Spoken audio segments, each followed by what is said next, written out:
Hola, bienvenidos a los Histotest de HistoChannel. Estos cuestionarios se han diseñado con un doble objetivo en mente.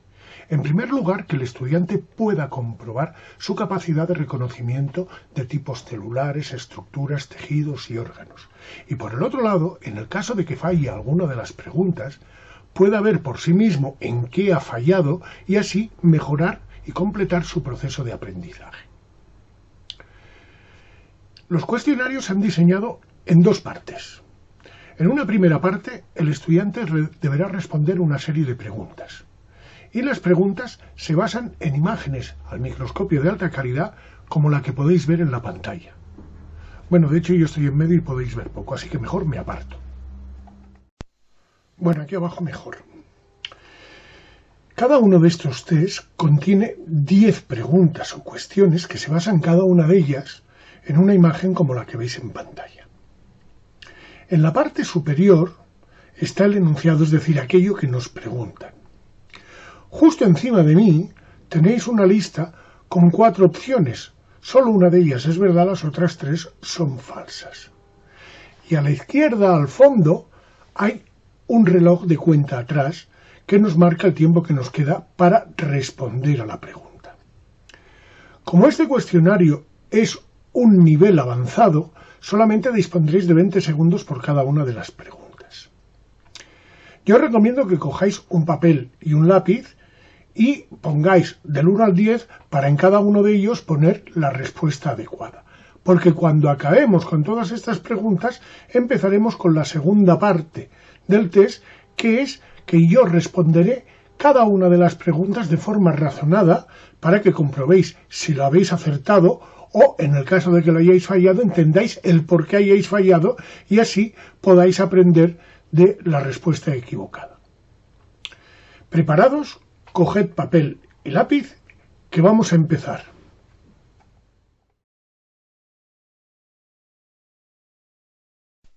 Cuestión 1.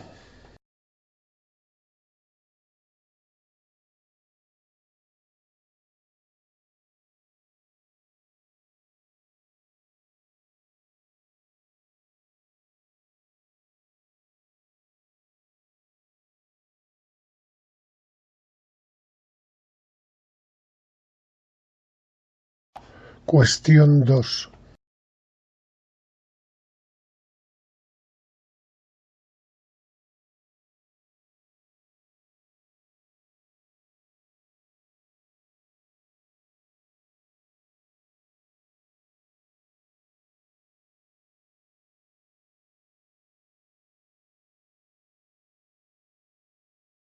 Cuestión 3.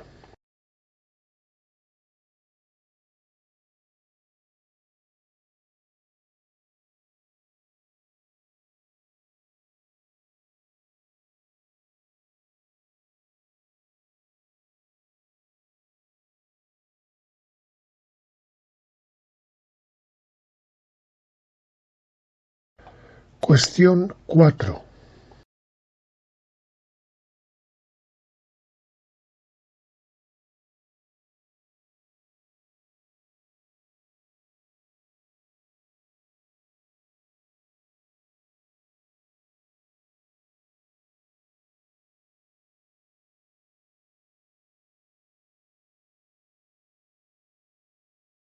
Cuestión 5.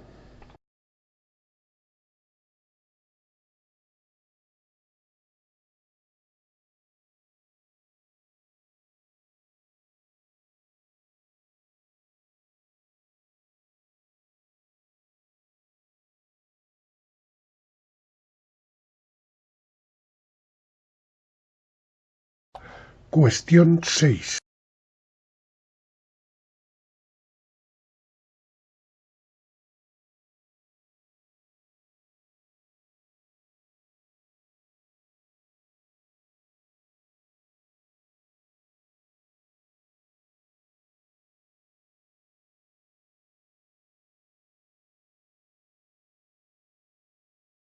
Cuestión 7.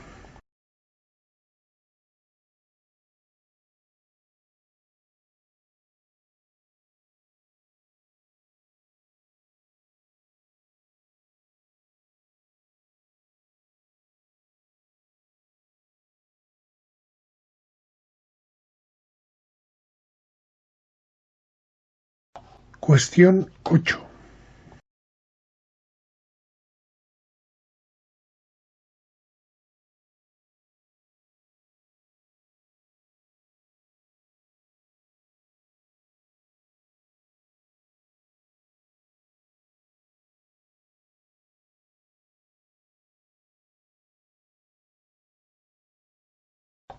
Cuestión 9.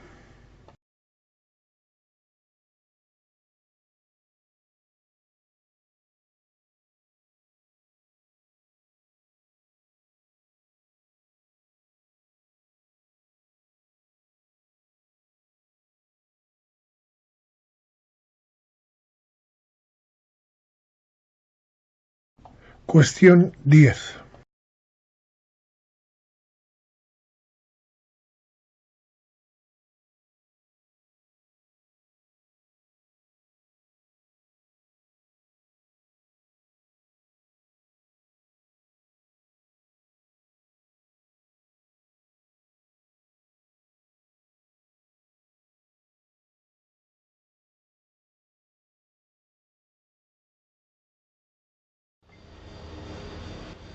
En esta primera cuestión se nos pregunta por un tipo celular específico. Si analizamos la imagen vemos que estas células están inmersas en una matriz extracelular. Esta matriz extracelular no es homogénea, sino que se organiza en capas concéntricas, y además estas células se disponen justo en los límites entre estas capas. Esta es la definición clásica de la osteona del hueso compacto. Por otra parte, estas células disponen de un cuerpo celular central del que emergen numerosas delgadas proyecciones filiformes, la mayoría de las cuales se dirigen hacia el centro de la osteona. Por todo esto, debemos deducir que el tipo celular señalado se trata de un osteocito. En esta segunda imagen se nos pregunta también por un tipo celular específico. Si nos fijamos, las células en cuestión se encuentran en un tejido formado por muchos espacios intercelulares, en el que se disponen fibras y otros tipos celulares aparte de las células problema. Esto nos indica que se trata de tejido conjuntivo. Con respecto a las células en cuestión, tienen una forma irregular, básicamente alargada, lo que dentro de los tipos celulares del tejido conjuntivo nos indica que se trata de fibroblastos. En esta colorida imagen se nos cuestiona sobre una curiosa estructura. En primer lugar, si nos fijamos en las células que forman esta estructura, vemos que están muy poco teñidas, dado que se trata de células con un alto contenido en grasas en su citoplasma. Como durante el procesado de las muestras las grasas se disuelven por la acción de los productos usados, las células de alto contenido graso o se tiñen muy poco o no se tiñen. Por otra parte, podemos comprobar que estas células se organizan en sacos o acinos de forma ramificada. Por lo tanto, debemos deducir que se trata de una glándula acinar compuesta o ramificada. Concretamente, se trata de una glándula sebácea de la piel. En esta original imagen se nos pregunta por el tipo celular que aparece. En primer lugar, debemos conocer que la imagen se ha obtenido de una muestra procesada con la técnica de Golgi, la cual se basa en cortes gruesos, entre 80 y 150 micrómetros de grosor, en los que se aprecian teñidas solo una muy pequeña porción del total de células, pero en cambio, las células que se tiñen quedan completamente teñidas, todos sus elementos. Analizando las células comprobamos que su citoplasma presenta una zona principal de mayor tamaño, que se conoce como cuerpo celular o soma. De este cuerpo celular emergen gran cantidad de proyecciones conocidas como dendritas, las cuales forman un complejo árbol ramificado. Si prestamos un poquito más de atención, veremos que también del soma emerge otra proyección que es única y más delgada, que recibe el nombre de axón o cilindroeje. Obviamente, todo esto describe perfectamente una neurona del tejido nervioso. Concretamente, la que aparece en la imagen es una neurona de tipo piramidal. El tipo celular por el que se nos pregunta forma una línea o lámina continua de una célula de grosor, por lo que se trata, sin duda, de un epitelio simple. Las células de esta lámina, como nos muestra la imagen, son más o menos igual de anchas que de altas. Por lo tanto, hemos de deducir que tienen una forma cúbica.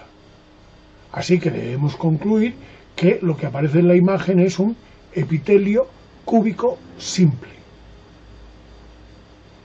La imagen muestra unas células grandes. Son de perfil poligonal y al disponerse unas al lado de las otras forman un conjunto parecido a un panal. La casi totalidad del citoplasma está ocupada por un espacio que no se ha teñido.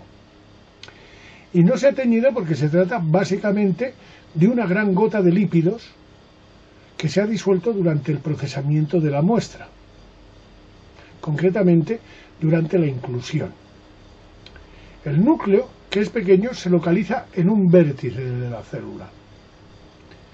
Estas características definen una célula grasa, es decir, un adipocito. Concretamente un adipocito unilocular, ya que solo presenta una única y gran gota de grasa. El estudiante debe conocer que hay una estructura que puede confundirse con estos adipocitos. En la imagen hemos marcado una de estas estructuras justo al lado del adipocito de color rojo. Se trata de un capilar sanguíneo vacío. La luz del capilar se puede confundir con la gota de grasa. Los criterios para distinguir el capilar del adipocito son, en primer lugar, el tamaño. El adipocito suele ser mucho más grande que el capilar. El grosor. La pared del capilar es un poquito más gruesa que la lámina de citoplasma del adipocito. La forma del núcleo. El núcleo de la célula que forma la pared del capilar suele ser de forma de media luna o croissant, mientras que el núcleo del adipocito suele ser ovalado o triangular. Esta imagen se ha obtenido de un corte semifino, es decir, de una micra de grosor, que se ha teñido con azul de toluidina, y se nos pregunta por la peculiar célula que ocupa la parte central de la imagen. Si nos fijamos, vemos, en primer lugar, que esta célula tiene un tamaño mucho mayor que el de las células vecinas. Por otra parte, comprobamos que el perfil de la célula es altamente irregular, al igual que el perfil de su núcleo, lo cual es compatible con una célula móvil. También comprobamos que en su citoplasma se localizan gran cantidad de vesículas. Por otra parte, al lado de la célula problema, la flecha señala otra célula que se caracteriza por la disposición en rueda de carro de su cromatina, lo cual indica que se trata de una célula plasmática, es decir, una célula propia del tejido conjuntivo.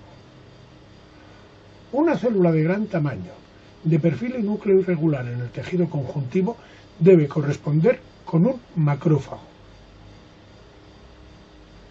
Con esta imagen se nos propone comparar entre tejidos conjuntivos.